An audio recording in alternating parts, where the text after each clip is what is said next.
आपकी बात समझते हैं, आपकी बात सुनते हैं। मैं यहाँ रांची में जब सरकार में था तो हमने अपने बागीचे को हम नीलम सबने खुद कोड़ कोड़ के सजाया था फूलों से और फलदार वृक्षों से। 2.5 साल के बाद बिहार सरकार ने मुझको वापस बुला लिया। अब उसी डेरे में आप जाइए, वो सरकारी डेरा अभी भी है, बंजर लगता है, पेड़ है ही नहीं। यानी मैंने सेवा की, मेरा उनसे लगाव रहा तो इन्होंने इतना बड़ा बड़ा नाशपाती और शरीफा दिया, बड़े बड़े अमरूद दिए, आज कुछ नहीं। यानी प्रेमी चला गया, प्रेम पात्र मुरझा गया। जाने का ट्रांसफर सुना और धीरे धीरे उसका मेंटेनेंस ऑटोमेटिक घटने लगा अपने में। एक पेड़ की कहानी मैं सुनाता हूँ और सही घटना सुनाता हूँ। सीवान छपरा का नाम सुना है आप लोग? मैं वहीं का रहने वाला। मेरे गांव के बगल में एक गांव है रेनुआ, बाबू साहब की बस्ती है वो। वहां पर एक लड़के ने एक अड़हुल का पेड़ ठीक अपने दरवाजे के बाहर लगा दिया। पेड़ बढ़ता गया, कभी उसमें फूल नहीं आए, झाड़ी नुमा हो गया। उसके बहन की शादी थी। पिता ने कहा कि बारात लगेगी, ये झुरमुट जो तुम बनाए हुए हो हरियर हरियर, हरा तो था, पानी पड़ा था बेचारा, जब उसको वक्त मिल गया,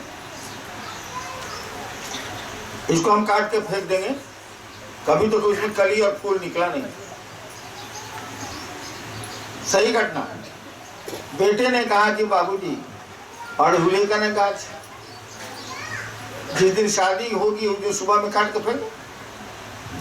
इतना मोटा है तो काटने में क्या लगे अड़हुल का। और दुखी हो गया बच्चा वो। अब बच्चा भी कुछ सियाना हो गया था, वो दुखी हो गया कि बताइए इतना हरियर पेड़ है, इतना हम लगाए हैं, फूल नहीं दिया, इसीलिए बाबूजी कह रहे हैं कि इसको काट देंगे, आज बारात आने वाली। और आपको बताया जिस दिन बारात आने वाली थी, आप पेड़ के पत्ते नहीं देख सकते, फूलों से लदे थे। पत्ता नहीं खोल सकते आप उस अड़हुल के पेड़ जिसमें कभी फूल कलियां नहीं आई। बारात के दिन केवल फूल ही फूल थे उस पेड़ में। देखिए, वो आपकी बात समझते हैं, आपका दर्द समझते हैं, वो बांटते भी हैं हिस्सा। दिक्कत ये है कि वो बोल नहीं पाते हैं। बड़ी सुंदर एक फिल्म का गीत है, हमने कहा फूलों से हंसो तो वो खिल खिला के हंस दिए। ये कहानी और गीत नहीं है। आप फूलों से कहेंगे कि हंसो, वो हंसते हैं। आप अगर समझ सकते हैं, सुन सकते हैं तो देखिए उनको। मैंने कहा फूलों से हंसो तो वो खिल खिलाकर हंस दिए। सही बात। बड़े संवेदनशील ये पेड़ होते हैं, बहुत बात समझते हैं ये।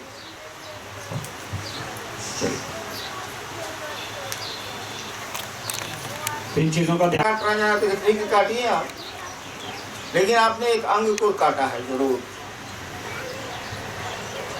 काटी। पेड़ों से दवाएं बनती हैं, अभी बनती है, पहले तो बनती ही थी। आयुर्वेद का विज्ञान उसी पर चलता ही चलता है। उसका नियम था, किसी पेड़ के फूल, पत्ते या डाली हो या जड़ की आपको आवश्यकता है तो एक दिन पहले जाके उनको कह दीजिए, कल हमको आपकी जरूरत है, हम फलना चीज आपका ले जाएंगे।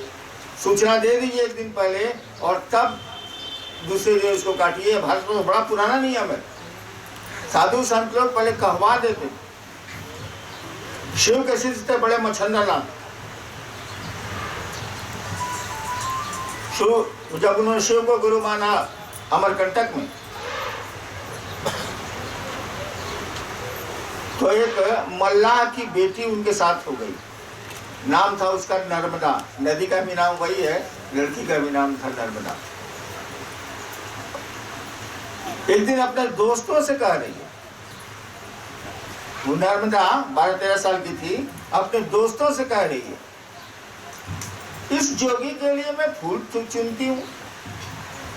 अब तो फूल भी मुझसे बातें करने लगे, बताते हैं कि मुझ में अवस्था कौन सा औषधीय गुण है।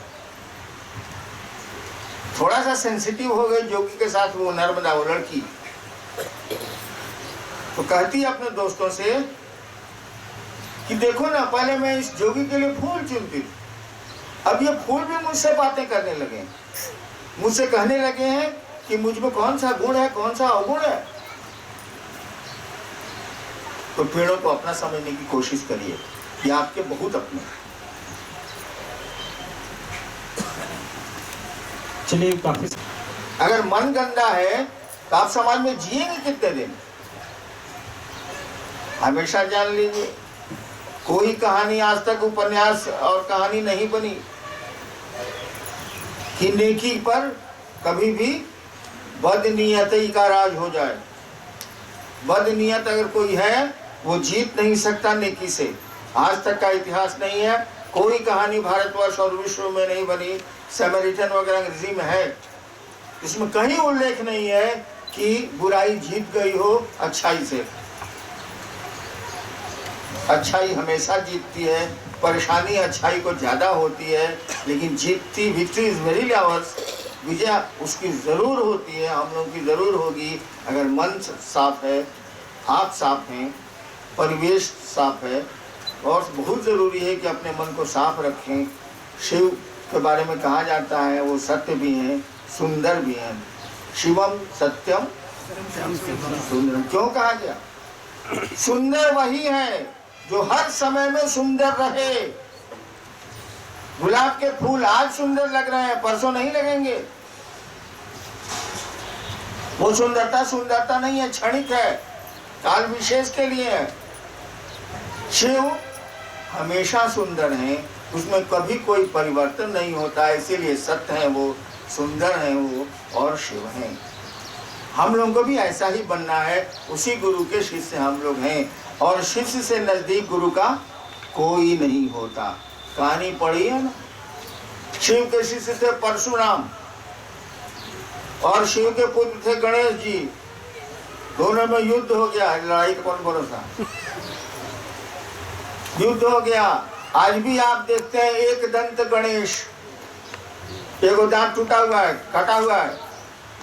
शिव ने अपने शिष्य का साथ दिया और परशुराम ने गणेश का एक दांत पत्थर से उड़ा दिया। आज भी तस्वीरों में एक दंत ही गणेश ही पूजे जाते हैं, दो दंत गणेश की पूजा नहीं होती। तो गुरु के लिए तो शिष्य से प्यारा कोई नहीं होता। आपके गुरु हैं शिव, आप एक बार बोले हैं कि शिव मेरे गुरु हैं, इस मर्यादा को, अब एक बार किसी को बहन बोल दीजिए, अब उसका इस मर्यादा को तोड़ दीजिए। आपसे हरामी कोई है? तो आपने एक बार कहा कि शिव मेरे गुरु हैं, इस संकल्प पर खड़ा रहिए, इस विचार पर खड़े रहिए, इस सोच पर खड़े रहिए, और जितना बन सके, जितना ही बन सके अपने गुरु की ओर चलने की कोशिश करिए। अपना काम भी, जो खुद का काम नहीं कर सकता वो खुदा का काम नहीं कर सकता, जान लीजिए। जो खुद का काम नहीं कर सकता वो खुदा का भी काम नहीं कर सकता। इसीलिए जो अपना काम भी पूरी ईमानदारी से करिए, जो ही काम है, घर का, बाहर का, और शिव का भी कार्य पूरी ईमानदारी से करिए। दोनों में घाल मेल मत करें। महादेव को हमारे गुरु हैं तो सब गंजन मेरा हो रहा है, घाल मेल मिला रहे हैं आप, गंजन तो आपकी करनी से हो रहा है। महादेव का कल ही रात की बात है, मैं 2 बजे पहले कभी नहीं सोता, बचपन से नहीं सोता, स्मशान की आदत रही, आज भी नहीं सोता। कल रात में महादेव से लड़ गए, हम लड़े, वो लड़े कि नहीं लड़े हम क्या जानते। भाई हमको आवेदन देने का अधिकार है, हम आवेदन दिया, तो का आवेदन दिया, आप मत दीजिए, तो हम क्या कर सकते हैं? हम आवेदन नहीं दे सकते। तो हम महादेव से बहुत बात किया, अंत में झगड़ गए। झगड़ने लंबी लड़ाई मेरी तरफ से हो गई, मेरी तरफ से। अब वो क्या कर रहे हैं वो नहीं पूछेंगे, हम कैसे पूछेंगे?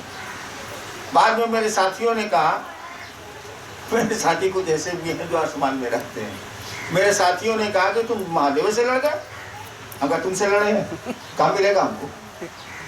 तुमसे लड़े हैं क्या हासिल होगा, क्या लाभ होगा? अरे महादेव से लड़ेंगे, लड़कुआ बाप से लड़ेगा तो झोला बस्ता किना जाएगा, जूतवा नया किना जाएगा। साले पड़ोसी से लड़ेगा तो थप्पड़ मारबो करेगा। हम उसको यही कहा तुमसे लड़ें क्या फायदा होगा। और जब जो फायदे का भी विचार नहीं किए हुए युद्ध करता है उससे बड़ा मूर्ख कोई नहीं होता। इस लड़ाई से आपको क्या फायदा मिल रहा है सोच के लड़िएगा भाई। अब फायदा नहीं मिल रहा, लॉस मिल रहा, पिटा जाना है, सर लड़ते कहना है। हमने कहा तुमसे लड़ें क्या मिलेगा हमको, तुम्हारे दोस्ती से भी बहुत फायदा नहीं है, तुम्हारे झगड़ा से भी कोई फायदा हमको बहुत नहीं है। फायदा क्या, महादेव लड़ेंगे। बच्चा लड़ता है माँ से तो एक दिन उसका पेंसिल नया आइए जाता है, छोटका पेंसिल फेंक देता है, तो कुछ फायदा रहेगा तो लड़ेंगे। तो महादेव से लड़े तुमसे लड़े साले। चलो चलिए बहुत बातें हो गई आपसे। नहीं है।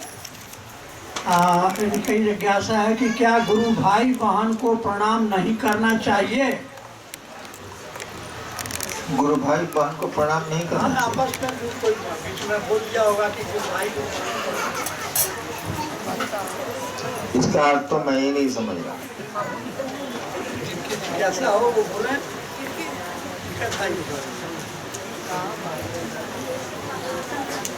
ये जिज्ञासा जिन्होंने, एक बात जान लो यार, प्रणाम करने वाला हमेशा प्रणाम लेने वाले से बड़ा होता है। ठीक करते हैं, ठीक सोचते हैं आप कि हमने उसको प्रणाम किया ना। प्रणाम जो करता है वो प्रणाम लेने वाले से हमेशा बड़ा होता है। और संस्कृत में एक दोहा है, हालांकि अमल नहीं करते हैं हम लोग। संस्कृत में एक श्लोक है, नमन्ति फलिनो वृक्षा, यानी फल जिन वृक्षों में लगता है वो झुक जाते। नमन्ति फलिनो वृक्षा नमन्ति गुणिनो जना, यानी गुण जिन लोगों में होता है वो झुके होते हैं। नमन्ति फलिनो वृक्षा नमन्ति गुणिनो जना शुष्क काष्ठानि मूर्खाश्च, सूखी लकड़ी और मूर्ख।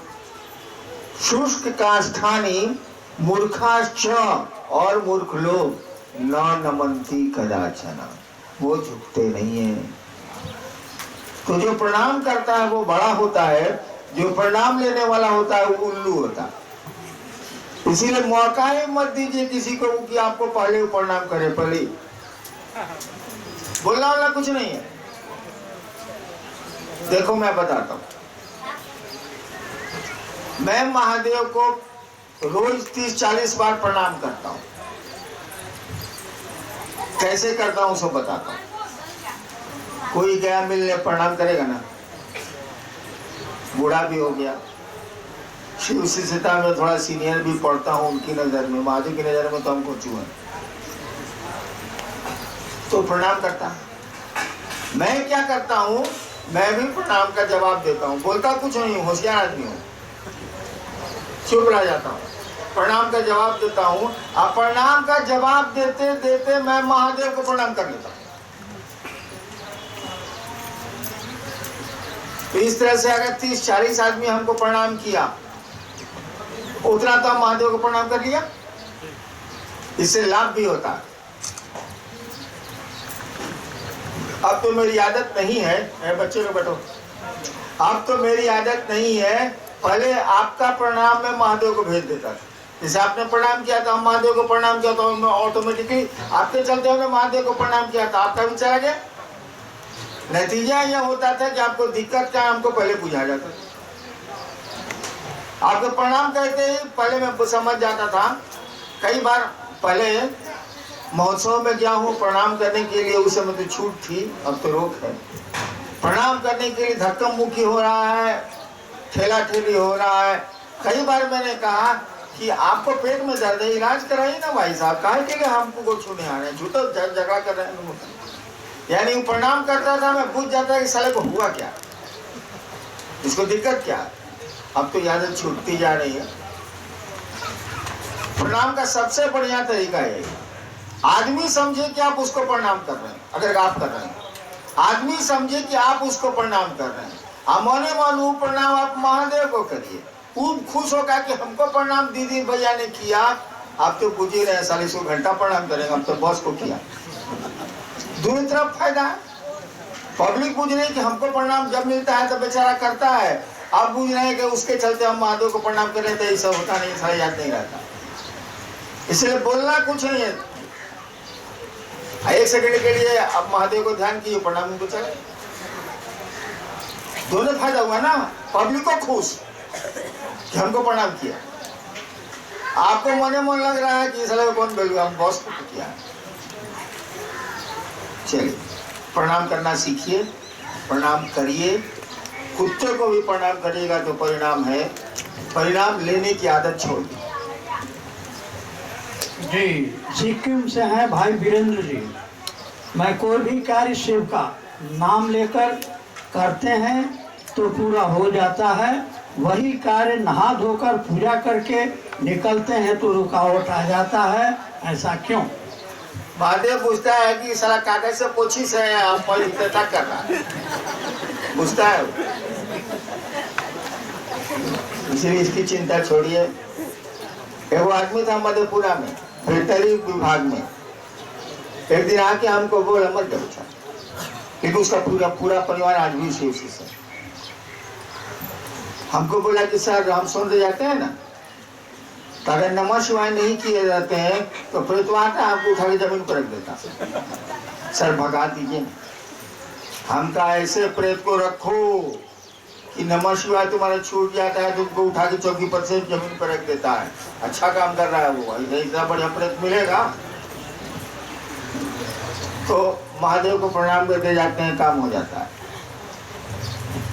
ठीक है, प्रणाम, अच्छा ने काम किया भाई साहब, करिए। जी, भिवाड़ी से हैं भाई उमाशंकर जी, भिवाड़ी राजस्थान। टोली करने जाते हैं पर कोई भाई कहते हैं कि टोली में जाना जरूरी नहीं, सिर्फ चर्चा करना, भ्रमित करते हैं, क्या करें? अभी बरखा जी ने आपको कहा, बहुत लोग बहुत तरह की बातें करेंगे। कोई गुरु भाई के नाम पर, मेरे नाम पर आपसे जेवरों ठग लेगा। किसने शिव गुरु है और हमको शिव से बनना चाहिए, वर्ल्ड में किसने शुरू किया मालूम है? मैंने, अब मैं आपको उपलब्ध हूं तो मेरी बात न सुनिएगा, अब कुछ दिन में लिख के भेजिएगा, फलना गुरु भाई हम जा रहे थे तो एक महिला ने हमको कनखी मार दिया, क्या करें? आई साला गजब हाल है, गजब हाल है।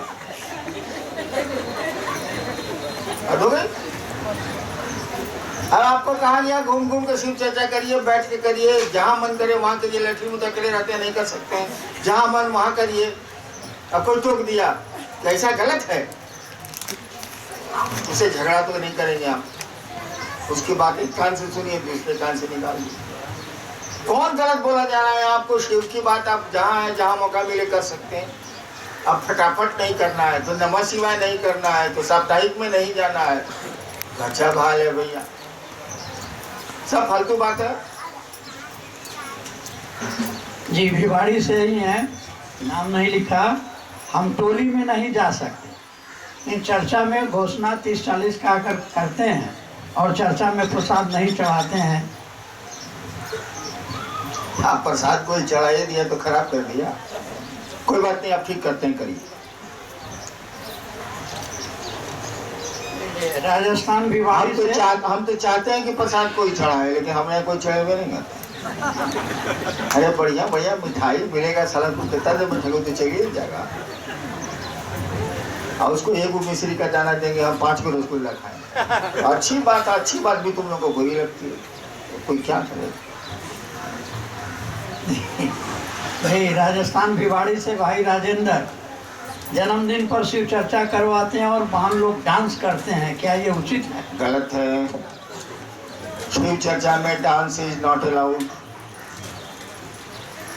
नहीं कर सकते हैं। नाम तो नहीं है। एक गुरु बहन अमेरिका गई है, वो एक भी शिव शिष्य नहीं बनाई। उनके पति मना किए हैं, कहते हैं एक व्यक्ति को जोड़ोगी तो मुर्गा बना दूंगा। हाँ ठीक है, कोई दिक्कत नहीं है। लेकिन वो महिला जो अमेरिका गई है, वो अमेरिका नहीं गई है, वो अफ्रीका गई है, ताकि और बुड़बक हो गई। अरे भैया, जो मना कर रहा है उसी को मुड़ दो ना पहले।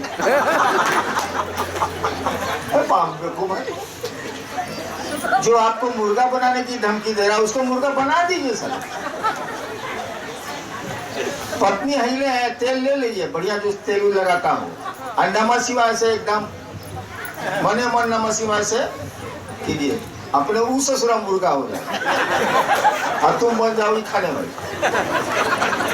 बाप रे को भागी, अमेरिका नहीं गई, हम नहीं मानेंगे।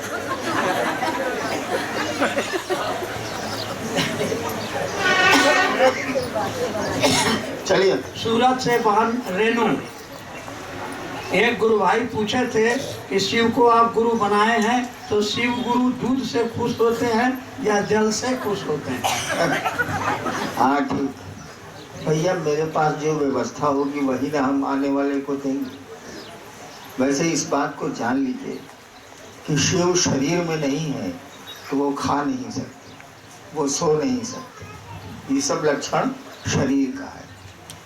शिव कुछ भी नहीं ले सकते जब तक वो शरीर धर के आवेंगे नहीं। और जिसके पास शरीर नहीं है वो भोजन नहीं कर सकता, वो कुछ खा नहीं सकता। ये आपके भाव है। तो जो भाव में आता है, जो आपकी व्यवस्था होती है, वो आदमी का स्वभाव है, वो करेगा ही करेगा। इसीलिए उनको अच्छा बुरा नहीं, क्या कुछ नहीं लगता है। आपको अच्छा बुरा क्या लगता है इसका निर्णय करिए। उनको कुछ भी बुरा नहीं लगता। उनके लिए सुअर भी प्यारा है, उनके लिए गाय भी प्यारी है, उनके लिए बाघ भी प्यारा है, कहीं कोई उनको दिक्कत नहीं। जी, भाई शिव कुमार जी हैं गंगटोक सिक्किम। लौकिक गुरु को क्यों गुरु नहीं बनाए? अच्छे दिखते हैं, अच्छे बोलते हैं, तो शिव भगवान को ही गुरु क्यों बनाए? मत बनाए। जो लौकिक गुरु आपको अच्छे दिखते हैं, अच्छा बोलते हैं, उनको गुरु बनाए। शिव को गुरु बनाने की जरूरत है। कहाँ फंसते जाइएगा? वो विश्व गुरु है, जगत गुरु है। तो कहाँ राजा भोज, कहाँ गंगू तेली। ये औकात की बात है। जिसकी औकात बड़ी होती है वो शिव को गुरु मानता है। छोटी औकात के लोग कहाँ से मानेंगे? वही कहानी है राजा भोज और गंगू तेली। लौकिक गुरु अच्छे लगते हैं आपको? जी, ये सूरत से हैं भाई जय प्रकाश गुप्ता जी। हम शिव को गुरु बनाने के लिए लोगों से कहते हैं तो कुछ आदमी बोलते हैं मैं तो गुरु मंत्र ले लिया हूँ, शिव को गुरु कैसे बनाऊं? नहीं, सतवा में पढ़ लिए, लोगों की किताब काहे पढ़ेंगे? कोई बात हुई यार? पढ़ाई तो चलती जाती है। सबसे बड़ा गुरु है शिव। ठीक है, किसी गुरु मंत्र ले लिया, आप शिव के पास जाइए, वो कहेंगे मंत्र नहीं जपना है, तो छोड़िएगा कि नहीं छोड़िए? नया मास्टर जो कहेगा वही नहीं करिए। जी, ये अहमदाबाद से हैं बहन नीलम। चर्चा अच्छी चलती है तो लोग तोड़ने की कोशिश क्यों करते? अरे तुम लोग से परेशान, आदमी दूसरों से परेशान। अपने मन से जिस दिन परेशान हो जाइएगा ना, उस दिन खुद ब खुद से छूट जाएंगे। दूसरों के से परेशान होने पर तो आप लड़ सकते हैं, शिकायत कर सकते हैं, लेकिन आपका मन ही बगावत कर देगा, तब क्या करिएगा? अपने मन से डरिए, अपने शरीर से डरिए। ये दोनों आपके विरोध में खड़ा है। कभी शरीर में दर्द होगा, कभी परेशानी होगी, कभी कुछ होगा। और मन तो सारा इतना हरामी है, मैं इसको रोज गाली देता हूँ। रात में सोने जाता हूँ तो इसको 2 बार सुंदर सुंदर भोजपुरी में गाली देता हूँ। सही बोल रहा हूँ मैं बकवास नहीं करता, मैं बात नहीं बनाता हूँ। गाली देता हूँ, बता नहीं सकूंगा क्या गाली देता हूँ। महिलाएं बैठी हैं, लेकिन रोज ईमानदारी से इसको करिए आप। साला तुमको साला खाली नहीं करते, साले खाली नहीं करते हैं, उसके बाद भी लगाते हैं मुँह आकार साला तुमसे नमा सिवाय नहीं होता। साला कभी कटहल मोड़ जाता है, कभी सेक्टर जाता है, तो कभी वहाँ जाता है, कभी वहाँ जाता है, साले नमा सिवाय नहीं होता है। तो एक बार करेगा फिर भाग जाएगा साले, फिर दो कर ही देंगे, फिर नमा सिवाय 2 बार करेगा। सोते समय कौन काम है, नमा सिवाय नहीं करे। एक बार हम कर दिया, ये जिद कर दिया, मेरा मन जब सुख में नहीं करे, हम ठीक मकसद हो साले। हम कहा कि जब तक सुतेगा नहीं तब तक तुम नमः शिवाय, तब तक तुम नमः शिवाय करेगा। अब सीखा है, पहले 3 बजे सोते थे, आजकल कल से 2 बजे सो रहे हैं। फिर आप कहेंगे जब तक तुम जगा हुआ है कोई काम नहीं, नमः शिवाय करो। सांस पर नमः चढ़ाओ, सांस निकलती है शिवाय उतारो। इसको डर से कराते हैं हम क्या कि आप मन नहीं है, जानते हैं कि नहीं? आप मन नहीं है। आप कहते हैं मेरी चप्पल टूट गई है, बोलते हैं मेरी साड़ी फट गई है, मेरा शर्ट फट गया। आप शर्ट हैं, आप चप्पल हैं नहीं है। आप कहते हैं कि कोई किसी ने कहा चलवा बाजार, अरे आज मूड नहीं खे, यानी आज आपका बाजार जाने का मन नहीं है। आप मन है क्या? आप मन नहीं है, आप दूसरे कोई हैं। मन आपको संचालित करने की कोशिश कर रहा है, शरीर आपको संचालित करने की चेष्टा कर रहा है, लेकिन आप न शरीर है न मन है। आप कौन हैं ये शिव ही बता सकते हैं। बुद्ध ने कहा ही था अपदीपो भव, अपने को ही प्रकाश मानो, आत्मा ही भगवान है। तो मन से और शरीर से होशियार नहीं। इस साला बड़ी नौटंकी करता है। शरीर तो थोड़ा कम करता है, दवा दारू को सुन लेता है, लेकिन मनवा तो कुछों की जैसा सुन में नहीं करता। तो इसको मैं क्या करता हूँ, कुत्ते की तरफ पट्टा बांधता हूँ, इसका चेन पकड़ता हूँ। सारे नमः शिवाय करो, फूक से भागे, हर सारा नमः शिवाय करो। पुट से कहीं चला जाएगा, कभी कटहल मोड़ चला जाएगा, कभी पटना चला जाएगा, कभी गुजरात चला जाएगा, कभी जूनागढ़ चला जाएगा। सारी माता तो कोई हिसाब किताब नहीं। इसीलिए दूसरों से परेशान कम होइए। अपना मन जब आपको परेशान करने लगेगा ना, आपको परेशान करता है, आप समझते नहीं। आपका मन जितना आपको परेशान करता है, दुनिया की कोई चीज आपको परेशान नहीं करती। इस सारे पर नियंत्रण सीखिए, भाई बाहर में छोड़िए, चले काम होगा। चलिए जी, भाई संतोष यादव अहमदाबाद। साहब जी, आध्यात्म की पराकाष्ठा क्या है? शिव, ईश्वर, आत्मा का विज्ञान। अध्यात्म का अर्थ होता है आत्मा का विज्ञान। आत्मा माने परमात्मा, आत्मा और परमात्मा एक ही सत्ता को बोलते हैं, वो शिव है। शिव तो महेश्वर का दिया गया। जी, ये वापी से हैं बहन सोनामती। गुरु कार्य में चलती हूँ, लेकिन मंच पर चर्चा नहीं कर पाती हूँ। साहब दया कीजिए कि मैं। अरे यार, ये लालसा क्यों रखते हो कि मन से चर्चा करें? हम दूसरों को शिव से बनाने की कोशिश करेंगे, मन से करें, नीचे करें, ऊपर करें, नीचे करें, जो बुझा से करें। मंच पर कोई भले आदमी जाता है? जो मंच पर चढ़ने की आदत पकड़ लिया, उससे बड़ा कुकुर कोई नहीं है, जान लो।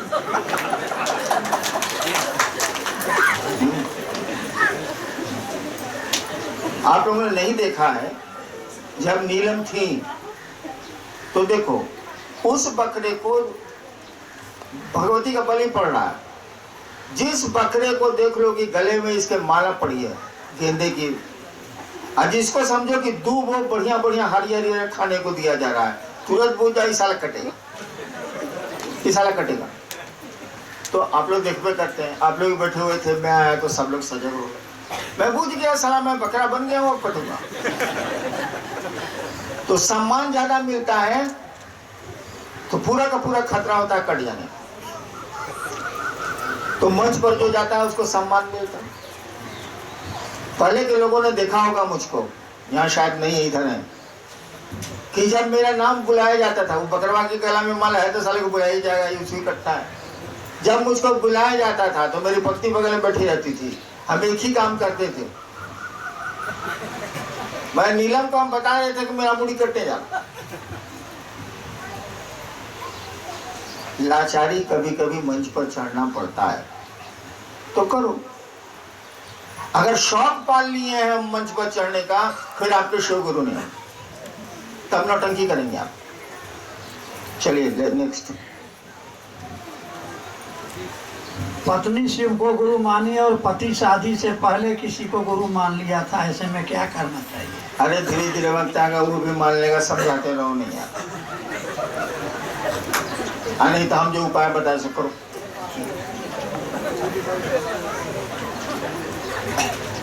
ताड़ाताड़ी करो दादा। अहमदाबाद से नाम नहीं है, वो शिव मेरे कैसे हो सकते? पहले गुरु के पास जुड़िए, गुरु आपको शिव से जोड़ देंगे। शिव ही गुरु है, शिव ही ईश्वर।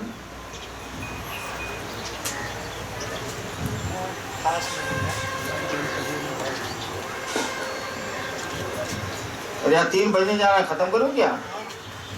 अब लंबा भाषण कौन देगा? बातचीत जरूरी है। भाषण तो आप लोग मेरा कैसेट में भी सुन सकते हैं, अगर महोत्सव में आए तो वहाँ भी सुन सकते हैं। आपको तो बोलने का मौका मिलेगा नहीं। यहाँ है कम से कम कि आप भी कुछ बोल रहे हैं, हम भी कुछ बोल रहे हैं। बड़े बड़े कार्यक्रम, 4 लाख आदमी में बोलेगा तो साला आप बोलिए, कुछ कहना है?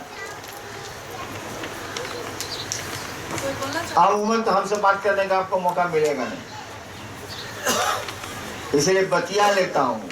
आप चर्चा सुनिएगा तब तो सुनिए, चर्चा करिएगा तो यही ना बतवा और कौन सी बात हो।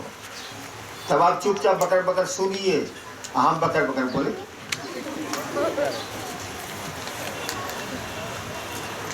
हम कहा नहीं कि शिव चर्चा मंच पर, चौकी मंच है, मंच पर चढ़ने वाला कुकुर होता।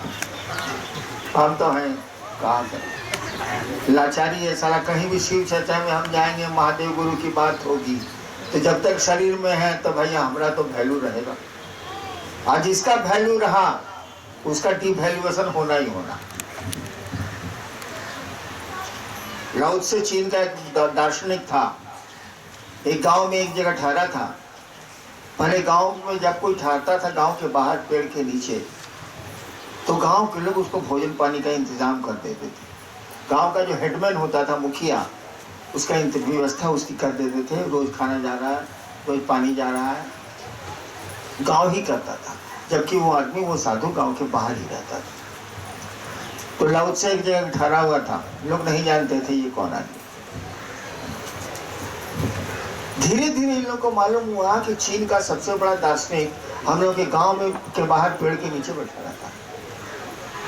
1 महीने से बैठा हुआ, हम लोग को पता ही नहीं।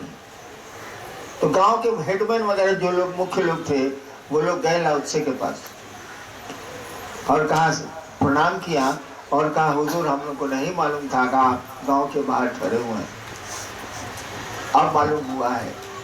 आज गांव के लोग आपके सम्मान में प्रीति भोज का आयोजन किए हुए हैं। डिनर, गांव के लोग आपके लिए, आपके सम्मान में भोज का, प्रीति भोज का आयोजन किए हुए हैं। सरकार आज आया जाए। लाओ त्से ने जो पंक्ति कही वो सुनिए। तुम मुझको सम्मान देना चाहते हो, तुम मुझको सम्मान देना चाहते हो। झाड़ियों में बैठा अपमान इसी इंतजार में है कि हमको सम्मान मिले, ताकि अपमान अब झाड़ियों से निकलेगा। यानी सम्मान जब भी आप चाहेंगे, याद रखिए अपमान उसका दूसरा पहलू है। सिक्के के 2 पहलू होते हैं, सुख चाहेंगे तो दुख उसका पहलू है, सम्मान चाहेंगे तो अपमान उसका दूसरा पहलू है, पवित्रता चाहेंगे तो अपवित्रता उसका दूसरा पहलू है। इसीलिए पवित्र शब्द का इस्तेमाल अध्यात्म में नहीं होता, वहाँ पावन शब्द का इस्तेमाल होता है। सुख शब्द का इस्तेमाल अध्यात्म में नहीं होता है, वह आनंद शब्द का इस्तेमाल होता है। इसीलिए शिव को सुख देते हैं, कभी किसी ने नहीं कहा नमस्ते नमस्ते चिदानंद मूर्ति, हे ज्ञान की मूर्ति, आप आनंद की मूर्ति हैं, सुख की मूर्ति नहीं कहा जाता है। ताकि सुख जब भी आएगा तो दूसरे सिक्के में अगर गांधी जी बने तो दूसरे सिक्के में बाघ भी बना हुआ। सम्मान अपमान एक साथ चलता है, सुख दुख एक साथ चलता है, पवित्रता अपवित्रता एक साथ चलती है। पावन के साथ न पवित्र होता है न पवित्र होता है, आनंद में न सुख होता है न दुख होता है, वह एक अलग स्थिति है। इसीलिए शिव को चिदानंद मूर्ति कहा गया है, वहां सुख की बात नहीं होती। चलिए हाँ, मैं सुबह सुबह बहुत दुखी मन से बैठा था। मुझको लगा कि आपको बुला के हमने कोई अपराध कर दिया, और उसी में जोड़ रहा था कि सबके खर्चे जोड़ दिए जाएं। उतना में तो हम अमेरिका से घूम आए, लेकिन विवशता लाचारी, आप आते हैं मैं प्रसन्न होता। अब मैंने सोचा है कि आपको जल्दी नहीं बुलाऊं, लेकिन मैं जल्दी आऊंगा। अब मैं आऊंगा, आपको भुलाऊंगा नहीं। वैसे आपके लिए मेरा दरवाजा हमेशा खुला है, जब आए आप। अगर हम रांची में हैं तो मैं आपके लिए उपलब्ध हूँ। इसके लिए ऐसा कभी मत सोचिएगा कि उससे पूछना है, उससे पूछना है, उससे पूछना है, उससे पूछना है। कहीं कोई रोक नहीं है आपको, और मुझसे मिलने में, शिव से मिलने में कोई रोक नहीं होती। हरिनाम के मिलने से मिलने में रोक हो गई तो आप गलतफहमी के शिकार हैं, रोक नहीं है। आप हम तक किसी तरह खबर पहुंचा दीजिए, मैं आपसे मिल लूँगा। प्रणाम।